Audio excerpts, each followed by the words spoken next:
Imagine a martial art so lethal that Buddhist monks were forbidden from practicing it within temple walls. A fighting style that transformed its practitioners into living weapons. Executioners for emperors, special forces for ancient armies.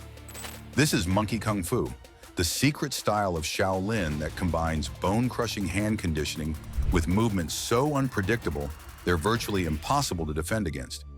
Welcome back to Fight Legends Unleashed, where we expose the deadliest martial arts techniques hidden from public view. Today, we're infiltrating the closely guarded world of Monkey Kung Fu with Grandmaster Jiang Yu Shan, who reveals why this outlawed Shaolin style was deemed too violent, even for warrior monks. In this exclusive investigation, we'll uncover the brutal hand conditioning that transforms human fists into granite hammers, demonstrate the forbidden techniques banned from modern competition, expose the connection between Monkey Kung Fu and elite military units, and reveal why this ancient art remains underground, despite, or perhaps because of, its devastating effectiveness. Master Jiang Yu Shan's weathered hands tell a story of decades spent conditioning bone, tendon, and skin into weapons.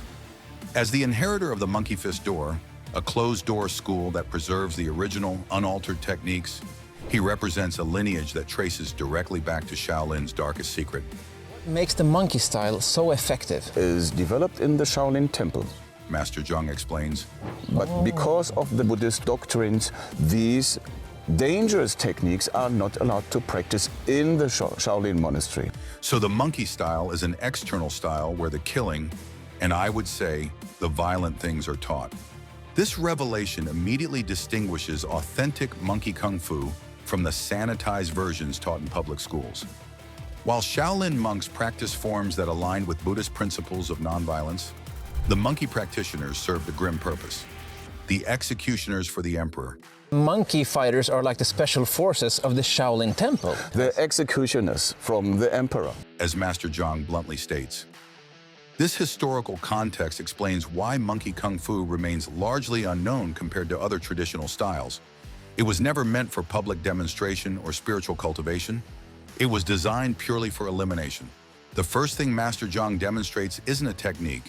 It's the foundation that makes every technique lethal. He produces an iron-filled ointment and begins a conditioning routine that would horrify modern sports scientists. The conditioning process follows ancient principles. Jin Gu Pi, tendon, bone, and skin. Jin Gu Pi. Jin is the tendon. Gu is the bone, and Pi is the skin. We train from the inside to the out, and from the outside to the in, so it will meet each other, and it will become very solid and firm. We train from the inside to the out. And from the outside to the in. So it will meet each other and it becomes very solid and firm. Master Jiang's hands are dense, calloused instruments. When he demonstrates on metal surfaces, the reverberations suggest something closer to stone striking stone than flesh meeting steel. Jesse's attempts at basic conditioning immediately reveal the gulf between normal human limitations and what Master Jiang has achieved. I can tell that my skin is not really used to this. Jesse admits, wincing at impacts that Master Jiang treats as gentle warm-ups. What's revealed here is crucial. Without this inhuman level of conditioning, Monkey Kung Fu techniques would be impossible to execute safely. The style demands that practitioners first transform their bodies into weapons before learning to wield them.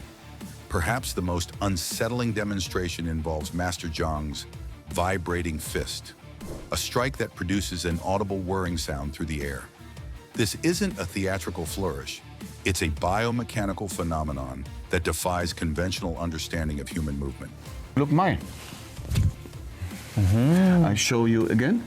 When Jesse attempts to replicate the technique with a standard karate punch, the difference is stark. Okay. Oh. His strikes are clean and powerful, but silent. Master Jiang's generate an almost mechanical vibration, as if his fist were a tuning fork activated by the strike. This vibrating quality isn't just for show. Master Jiang explains it's designed to penetrate defenses, creating internal damage that bypasses external protection. Yeah? When you attack with the fist, Okay.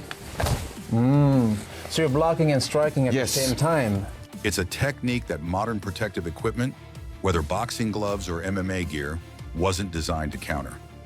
What makes monkey kung fu particularly dangerous in modern combat sports is its approach to angles. While boxing and MMA focus on conventional striking paths, monkey practitioners attack from positions that shouldn't generate power. Master Jiang demonstrates strikes that originate from behind his back, underneath his legs, and from positions where his body appears completely off balance. These unconventional angles aren't just surprising, they're specifically designed to bypass trained defensive reflexes. you can attack your opponent in angles he even don't know and realize from where it comes. A fighter conditioned to defend against hooks, straights, and uppercuts has no framework for countering strikes that curve around their guard from unexpected trajectories. The conventional angles, Yeah. like in boxing, Yeah. we all know. The style also incorporates simultaneous defensive and offensive movements. When demonstrating a simple defense against a punch, Master Jiang's block seamlessly becomes a strike to Jesse's throat or temple. Okay. Yeah. That is a different angle. Yes. And up. Yeah. Right. Yeah. Smash me right there. Every defensive motion contains hidden counterattacks targeting vital points. Yi Long, marketed as a Shaolin monk in professional fighting circles, provides a fascinating case study in how monkey kung fu techniques translate to modern competition. While his public persona emphasizes traditional Shaolin training, analysis of his fights reveals distinct monkey-style elements that contributed to his success. During his bout with Brad Riddell, Yi Long demonstrated the iron body conditioning central to monkey training. He absorbed 7 consecutive punches to the face without flinching, a feat that shocked commentators and audiences alike. This wasn't simple toughness. It was the result of systematic conditioning that transforms the skull and facial bones into impact-resistant structures. His spectacular knockout of Hongman Choi came via a spinning kick, a technique that appears in Monkey Style's acrobatic arsenal. But what made it effective wasn't just the rotation. It was the unconventional angle and timing that caught his much larger opponent completely off guard. Yi Long's success demonstrates that monkey techniques can enhance modern fighting when properly adapted. However, he notably avoided using the style's most dangerous techniques, the very moves that would result in immediate disqualification under unified MMA rules. The techniques Master Jiang demonstrates next explain why authentic monkey kung fu remains incompatible with modern combat sports. He casually shows eye gouges, neck manipulations, and groin attacks, all delivered from positions that would be legal in MMA until the moment of impact. Fingers? Sometimes they do this. Master Jiang explains, demonstrating a finger strike to the eyes disguised within a normal grappling exchange. The movement is so subtle and integrated that a referee would struggle to identify it as an illegal technique until damage was already done. The style's ground fighting is particularly vicious. Where Brazilian Jiu-Jitsu seeks submissions through joint locks and chokes, the monkey style targets finger breaks, eye gouges, and strikes to the throat from the bottom position. Master Jiang demonstrates how a standard wrist control becomes a finger-breaking technique with a slight adjustment. Most disturbing are the neck manipulations. Master Jiang shows how monkey practitioners attack the cervical spine from positions that look like standard clinch work. These aren't submissions that allow opponents to tap out. They're designed to cause immediate, potentially permanent damage. Master Jiang reveals that monkey kung fu consists of 5 progressive variations, each building upon the last. And we have outlawed, the wood monkey, the stone monkey, the low monkey, the shy monkey, the drunken monkey. Beginning with wood monkey's aggressive, anger-driven attacks and stone monkey's iron body conditioning, practitioners advance through increasingly sophisticated methods. Lost monkey introduces strategic deception. Practitioners feign confusion before striking, while drunken monkey adds unpredictable ground fighting and attacks from prone positions. The final evolution, golden monkey, represents pure internal mastery, where subtle energy manipulation replaces brute force.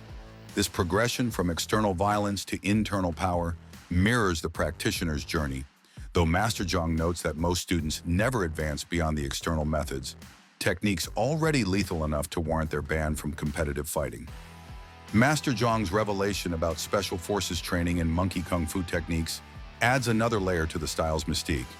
Unlike sport-oriented martial arts, monkey style's curriculum aligns perfectly with military close-quarters combat requirements.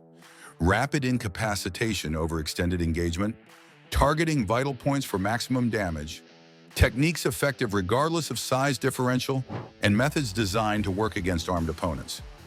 This is why special forces practice these techniques, Master Jiang confirms. Not for sport, not for show, for survival when no other option exists. This military application explains why authentic monkey kung fu training remains largely underground. Techniques designed for battlefield application have no place in sporting contexts where participant safety is paramount. Despite teaching these lethal techniques, Master Jiang emphasizes the moral framework that governs their use. Demon's hand and Buddha's heart.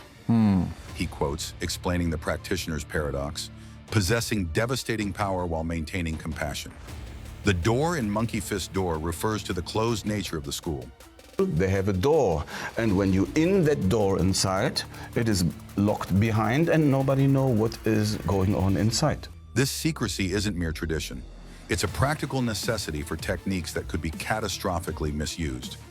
Authentic schools maintain strict admission criteria, often requiring years of observation before accepting students. The techniques are too dangerous for casual practitioners or those seeking to boost their ego through violence. Does knowing these techniques exist change your perspective on traditional martial arts? Share your thoughts below, but remember, some doors are closed for good reason. Like and subscribe if you want to continue exploring the martial arts techniques deemed too dangerous for public consumption. Next time, we'll investigate another forbidden style that makes even hardened fighters question their training.